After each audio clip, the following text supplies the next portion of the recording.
নমস্কার বন্ধুরা, আজকে তৈরি করব একটা বেগুনের রেসিপি। শীতকালে বিভিন্ন রকম বেগুনের রেসিপি কিন্তু খেতে বেশ ভালো লাগে। আজকের এই রেসিপিটা কিছুটা আমার ঠাকুরবাড়ির রেসিপির থেকে নেওয়া আর কিছুটা নিজের সংমিশ্রণে তৈরি করা। বেগুন কিন্তু শীতকালে ভীষণই ভালো পাওয়া যায়, আর সবথেকে বড় কথা বেগুনগুলো হয় খুবই নরম। সেই জন্য বিভিন্ন রকম বেগুনের রেসিপি কিন্তু এই শীতের বেগুন দিয়ে তৈরি করা হয়। প্রথমে আমি একটা বেগুনকে একটু গোল গোল চাকা চাকা করে কেটে নিলাম, যেভাবে আমরা বেগুন ভাজা কাটি সেইভাবে। বেগুনটা কেটে একটা পাটির মধ্যে রেখে দিলাম। এবার আমি এখানে 4-5টা শুকনো লঙ্কা নিয়েছি। ঝালটা নিজেদের স্বাদ অনুযায়ী অ্যাড করবেন। কারোর যদি ঝাল বেশি পছন্দ হয় তাতে কিন্তু শুকনো লঙ্কার পরিমাণটা একটু বাড়িয়ে দিতে পারেন। এবার এই শুকনো লঙ্কাটাকে আমি একটুখানি বেটে নেব। আমি শিলনোড়াতেই বেটে নিচ্ছি।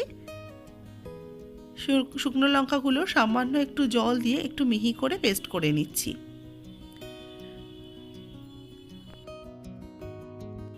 শুকনো লঙ্কা বাটা যদি কারোর সমস্যা থাকে অবশ্যই আপনারা কাঁচা লঙ্কা বা পাকা যে কাঁচা লঙ্কা হয় সেটাও বেটে তৈরি করতে পারেন। শুকনো লঙ্কাটা দেখুন বাটা হয়ে গেছে, মোটামুটি একটা মিহি করে বেটে নিয়েছি। এবার লঙ্কা বাটাটা একটা পাত্রের মধ্যে আমি তুলে রেখে দেব।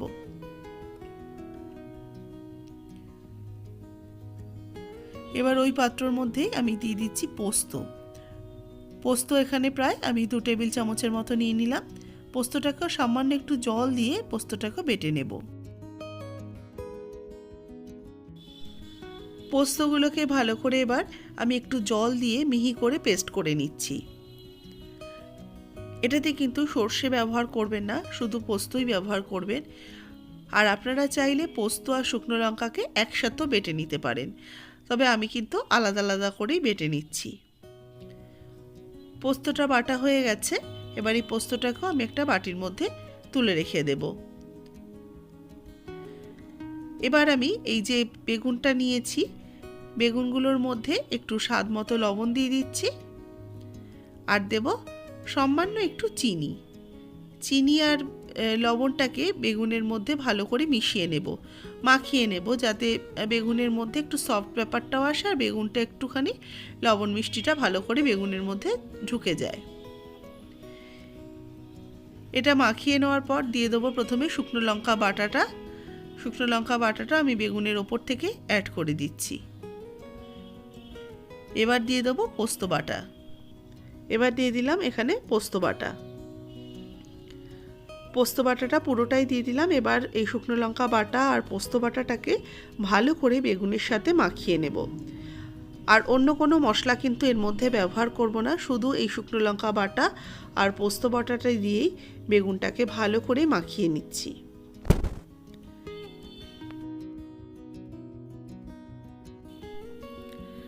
ভালো করে পোস্ত আর বেগুনটাকে মাখিয়ে নেওয়ার পর এবার আমি কড়াইতে দিয়ে দেবো সর্ষের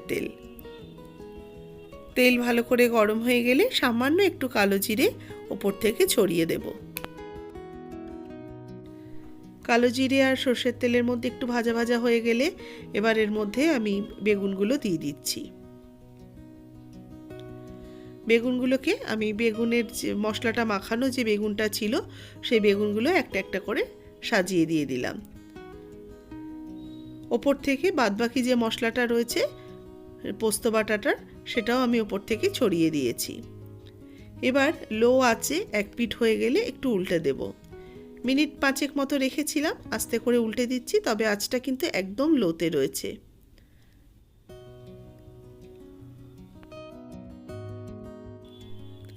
এবার একটু আমি বেগুনটাকে ঢাকা দিয়ে রেখে দিচ্ছি। মিনিট 2-3 ঢাকা দিয়ে রেখে দিলাম। কিছুক্ষণ পর ঢাকাটা খুলছি। আমি কিন্তু আঁচটাকে অবশ্যই কমে রেখেই রান্নাটা করছি। দেখুন এক পিঠ মোটামুটি একটু হতে শুরু করেছে, আবারও আরেক পিঠ আমি উল্টে দিচ্ছি। এরকমভাবে বেগুনটা যখন মোটামুটি একটু নরম হয়ে আসবে বা ভাজা ভাজা হতে থাকবে, তখন আমি একটু টক দই দিয়ে দেবো। এখানে আমি 2 চামচের মতো টক দই দিয়ে দিয়েছি। এবার টক দইটা দিয়ে এর সাথে একটু ভালো করে মিশিয়ে নিচ্ছি।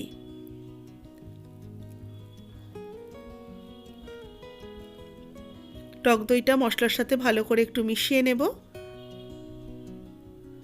নিয়ে বেগুনটাকে হালকা হাতে একটু নাড়াচাড়া করে এর মধ্যে একটু জল অ্যাড করব। অল্প একটু আমি জল অ্যাড করলাম, যে পাত্রটাতে বেগুনটা মেখেছিলাম সেই পাত্রটা ধুয়েই আমি অল্প একটু জল দিয়ে দিলাম।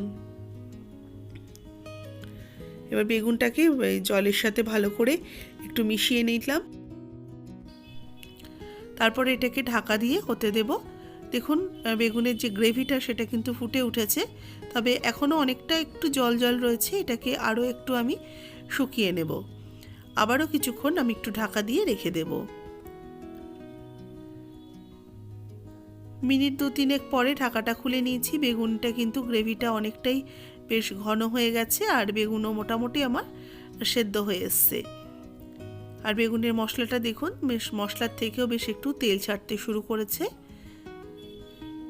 এবার একটু সামান্য চিনি অ্যাড করছি, কারণ একটু মিষ্টি মিষ্টি হলে খেতে ভালো লাগবে, কারণ ঝাল যেহেতু বেশ অনেকটা রয়েছে, একটু ঝাল মিষ্টি সবটা টেস্ট থাকলে কিন্তু খেতে বেশ ভালো লাগে। তবে মিষ্টিটা যদি অপছন্দ হয় তাহলে এবারে আর মিষ্টিটা অ্যাড করবেন না। এবার আমি ওপর থেকে দিয়ে দিচ্ছি একটু ধনেপাতা কোচানো। ধনেপাতা কোচানোটা ওপর থেকে ছড়িয়ে দিলাম, দিয়ে একটু হালকা হাতে নাড়াচাড়া করে এটাকে নামিয়ে সার্ভ করে নেব। তৈরি হয়ে গেল বেগুনের ঝাল পোস্ত।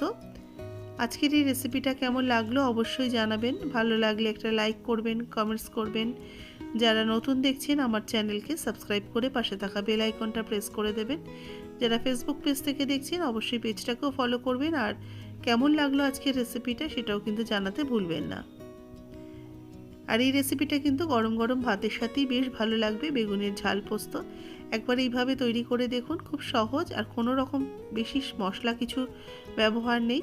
যারা মশলাবিহীন রান্না পছন্দ করেন তাদের জন্য কিন্তু এটা ভীষণই সুস্বাদু একটা পদ।